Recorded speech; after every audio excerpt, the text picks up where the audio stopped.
Hello, my name is Simon Duke and I'm the Editor-in-Chief of Feedinfo. In the past months, we have been expanding our analyst team and we have brought in additional talent and experience. We see year after year that the animal nutrition industry, while proving to be very robust and resilient, is also subject to high levels of market volatility and uncertainty. So with this expansion of the team, we are able to provide even more insight for our readers. Yoki Wong and Karolina Zagrotna both joined the Feedinfo team before the summer. They are both based in London, and they are both experienced price reporters and have worked in various commodity markets and for leading price reporting agencies. They join our other analysts, Heather Doyle and Sam Weatherlake. It's a real privilege to work with the analyst team, and I really look forward to building on the synergies that we are creating between, on one hand, the analysts and on the other hand, the Feedinfo newsroom, especially as we develop our product even further. In terms of the price reporting, Karina, Yoki and Heather work together in collaboration to compile the twice-weekly amino acids and vitamins price reports, and all three have extensive knowledge of global markets. Karolina is focused on the Western European markets, and Heather's specialization is the Americas, while Yoki was brought in to really bolster Asian market coverage, in particular China. Heather also updates the copper sulfate and feed phosphate market reports that are issued every week. And finally, in October, Feedinfo will launch a new IOSCO-compliant price reporting methodology. IOSCO standing for International Organization of Securities Commissions, which Karolina, Heather and Yoki will refer to in their reporting. That way we will aim to ensure that the commodity prices we provide can be independently audited and verified, so our price assessments will continue to be produced to the highest standards. Now, before I turn to Karolina and Yoki and ask them about their market observations, I have a question first for our Feedinfo senior analyst, Sam Weatherlake, who is behind a lot of the work in terms of IOSCO compliance and the methodology. Hello, Sam. What can you tell us about IOSCO compliance? Sure. So this is part of a project to bring Feedinfo into line with other price reporting agencies by, as you say, becoming IOSCO compliant. And this will involve, firstly, upgrading the price reporting methodology, but also introducing new record keeping systems and committing to an external audit of our price reports in due course. So the new methodology is out for consultation now on the Feedinfo website, and we'd like to get as much feedback as we can from subscribers before we formally adopt it next month. And it will be reviewed and updated periodically, so we're always going to be open to suggestions for how to improve it. Well, thank you for that, Sam. That's really interesting. My next question is now for Karolina. Hello, Karolina. Hi, Simon. Could you talk to us a bit about yourself and your background before joining the Feedinfo analyst team? Yes, of course. So I joined Feedinfo in May, so that was a very surreal and tricky time in the middle of a coronavirus lockdown. But so far it's been good. My background is in journalism. I studied master's in political journalism in London University. And before joining Feedinfo, I worked at the company called ICIS. Is a price reporting agency, and I was covering European energy markets. So although animal nutrition is quite a new industry to me, I am experienced in covering commodity markets, price reporting, and working towards IOSCO compliance. Thank you for that, Karolina. Now I'm turning to you, Yoki, and same question for you. Can you tell us a bit more about yourself and your background? Hi, I joined Feedinfo in June. I have been working as a market reporter in the metal and energy industry for nearly a decade, and I'm fluent in Mandarin, which is very useful in finding out trends and developments in China. And as you all know, China is a very important market, no matter the commodities. Now I'm going to refer back to Carolina for the next question. Heather isn't here. She obviously reports on American markets, that's North and South America. But speaking on our behalf, Carolina, what would you say have been the main developments for North America, the Americas in general, for amino acids and vitamins in the third quarter?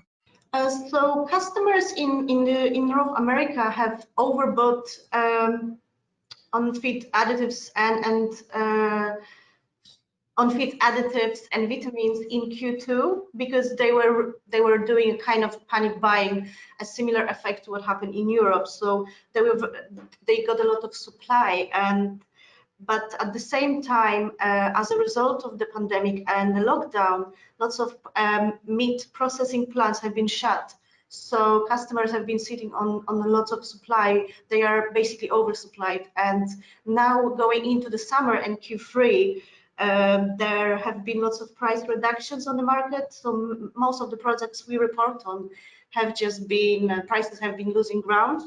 And some products are better supplied than others, but especially methionine is very oversupplied and prices keep losing ground.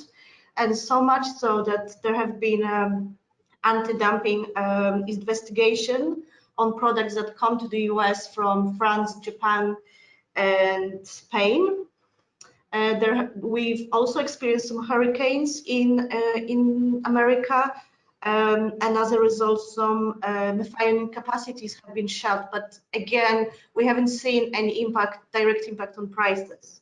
And overall, consumers still, well, they don't go to restaurants, so the food services are closed and people still buy and eat at home. So the retail market is doing better than restaurants. Thank you, Carolina, very much appreciated. And now to you, Yoki. Now, we know that a large proportion, let's say even the majority of amino acids and vitamins produced globally, all that takes place in China. So what is your understanding of the Chinese market today? What have you seen in terms of market developments in the third quarter? The most significant development in the third quarter is that Chinese amino acids have been increasing prices across all products since August. The main reason is because of rising corn prices in China. Corn is the raw material used in fermentation to produce amino acid, and feed additive demand in China is also stronger. Corn prices in China have been rising since the beginning of this year due to increasing demand as the country's hog population grew faster than anticipated. Lysine HCl, lysine sulfate, threonine, and tryptophan FOB China prices have all increased since July. The price increase are particularly sharp for lysine products and threonine, which are bound for Europe, as the supply is limited because only a handful of Chinese producers are authorized to supply to the EU. And in contrast, the vitamin market has been weak despite some supply disruption. Chinese vitamin producer NHU Shanyui's plant in China will be restarting later than expected because of an industrial incident in August. The industrial incident was relatively minor and had little impact to vitamin A, E, D3, and biotin prices. Producers have also announced increases for vitamin D3 and E, but so far that has not materialized in the spot market. The feedback from buyers and consumers is that global demand is just too uncertain, especially when the COVID pandemic is not under control. Many consumers prefer to wait and see and stay cautious. They would prefer to buy in the spot market rather than to commit their usual quarterly volume. And there's a lot of downward pressure on the vitamin market, especially those which are oversupplied. Prices of decalpin already fell to 2-year low, which out of 9 producers, 8 are based in China. And biotin is also falling quick. Well, thanks for that, Yoki. And next question to you, Carolina, being our European specialist. Now, we've been, from the various price reports we've been issuing in the past few months, we understand that Western European feed additive markets have been robust, yet at the same time subject to high levels of volatility. Is that your understanding as well for the third quarter? Yes, that's right. So traditionally, Q3 is considered a quiet month. It's a summer holidays. Many market participants are away on holidays, and they've covered their needs for Q2 and Q3 as well. However, this was never going to be a typical summer because we've been seeing easing down of restrictions after the coronavirus lockdown. So demand has been changing, demand supply has been changing, consumer trends have been changing as well. So that was something interesting for the market to follow. Also, we had an incident in China at the plant operated by NHU. Is one of the biggest producers of vitamin A, vitamin D3 and E. So although this has not impacted European prices in short term and in any direct way, it has created a nervousness and uncertainty over supply in Q4, especially because this coincided with another announcement by a key European supplier of vitamin A. The company is not going to offer as much volume as previously expected due to quality issues. So both of those events have created some nervousness about the supply as we see higher demand in Q4. Prices of the mentioned vitamins moved a bit, were not as volatile as in Q2, but there were some movements, and we should see how this develops. So supply from key producers will be the most important factor as we go into Q4 as well. Now, moving on to something else, the news of Yoki and Carolina joining the Feedinfo team came on the heels of a launch back in May, a new product that we introduced to our service, a product called Delphi. And Delphi is Feedinfo's strategic planning and forecasting tool. And the creator of Delphi is none other than Sam Weatherlake. So Sam, congratulations for the launch, even if it took place, several months ago. And congratulations also for the subsequent rollout. So it's a great product. Can you, however, remind our viewers what kind of service Delphi provides? And after that, if you could also talk about the new features of the tool that are soon going to be introduced. Sure. Well, Delphi is a supply and demand database that covers the period from 2004 onwards and includes a 5-year forecast, which currently runs to 2024. And within the database, capacity is tracked down to the level of the individual plants, while production, consumption, and trade are tracked down to country level. So as you say, we launched the first 3 amino acids in May. That was methionine, lysine, and threonine. But given that this has been a very unpredictable year, to say the least, we decided to issue a reforecast, which will be coming out at the beginning of October.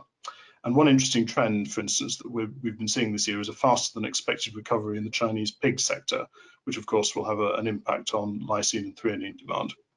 And then following that, a few weeks later, we will be launching our new vitamins database, and that will be the first rollout of that. So lots of things to be looking forward to.